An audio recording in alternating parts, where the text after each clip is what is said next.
Gubernur DKI Jakarta Anies Baswedan mengakui tidak bisa merampungkan revitalisasi 3 jembatan penyeberangan orang atau JPO senilai 56 miliar tepat waktu.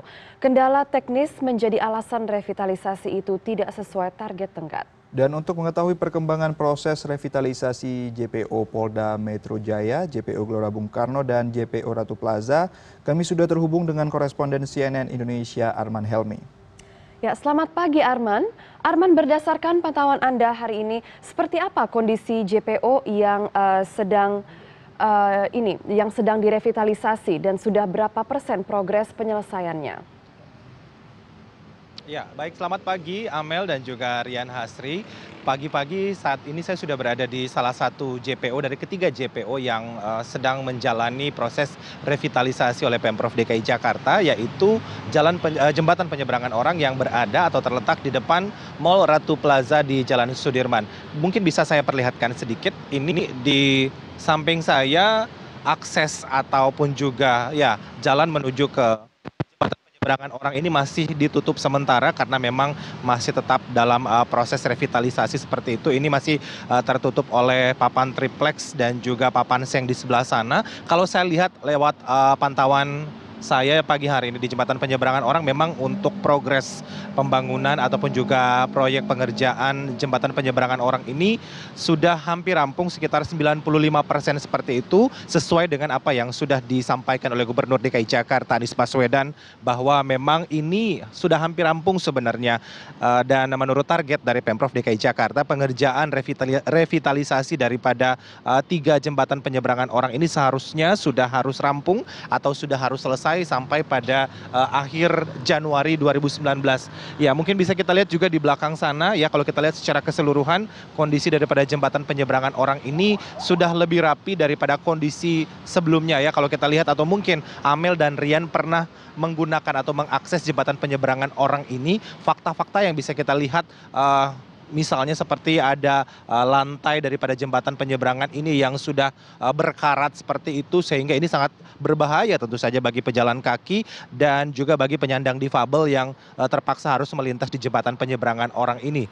Dan kami informasikan juga bahwa untuk melengkapi ataupun juga untuk membuat agar supaya jembatan penyeberangan orang ini lebih ramah kepada para pejalan kaki, maka Pemprov DKI Jakarta juga sudah mempersiapkan penerangan atau lampu yang memadai seperti itu, sehingga pada malam hari para pejalan kaki ataupun juga para penyandang difabel tidak harus takut terjatuh atau mungkin tidak harus takut mengalami kejadian yang tidak diinginkan seperti itu. Selain penerangan juga Pemprov DKI Jakarta saat ini tengah membangun atau tengah mempersiapkan lift seperti itu. Nah, pembangunan atau pengerjaan lift ini memang menjadi salah satu kendala seperti itu Amel dan Rian, karena memang seharusnya pengerjaan lift ini sudah selesai, namun pada kenyataannya atau pada faktanya posisi daripada lift ini ternyata tidak sesuai dengan apa yang sudah diharapkan, karena memang ini katanya mengganggu pengerjaan ataupun juga mengganggu para pejalan kaki yang ada di trotoar seperti itu, sehingga Pemprov DKI harus memikirkan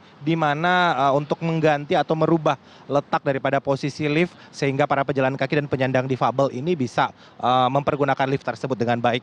Dan juga ini pengerjaan ataupun juga disediakannya lift seperti itu juga turut disoroti oleh koalisi pejalan kaki yang ada di Jakarta ini. Menurut koalisi pejalan kaki, Pemprov juga tetap harus mempertimbangkan apakah lift ini benar-benar sudah memadai bagi penyandang difabel tentu saja. Dan memang menurut analisa daripada koalisi pejalan kaki, sebenarnya lift ini kurang begitu efektif dibandingkan dengan pelikan cross. Pelikan crossing ini ternyata dikatakan lebih efektif bagi penyandang difabel dan para pejalan kaki.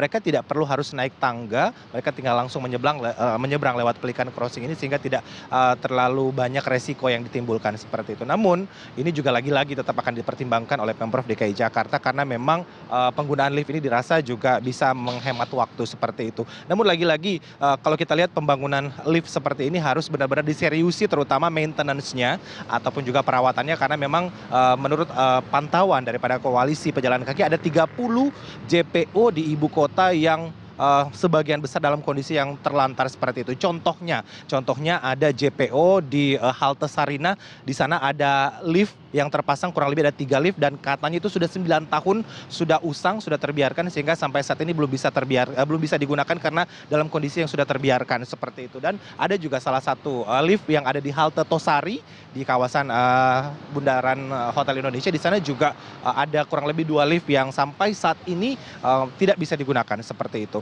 Kalau kita berbicara soal anggaran Amel dan juga Rian yang digelontorkan oleh Pemprov DKI Jakarta ini 56 miliar rupiah memang merupakan anggaran yang cukup besar, di mana rinciannya adalah 56 miliar ini dibagi untuk pengerjaan JPO di Polda Metro Jaya senilai 19,36 miliar rupiah, kemudian juga anggaran untuk pengerjaan JPO di Gelora Bung Karno itu memakan 18,47 miliar rupiah, dan untuk pengerjaan JPO di Ratu Plaza di tempat saya berada saat ini itu memakan anggaran 17,39 miliar rupiah, dan ada anggaran 1 miliar rupiah untuk memakai jasa konsultan atau ahli seperti itu.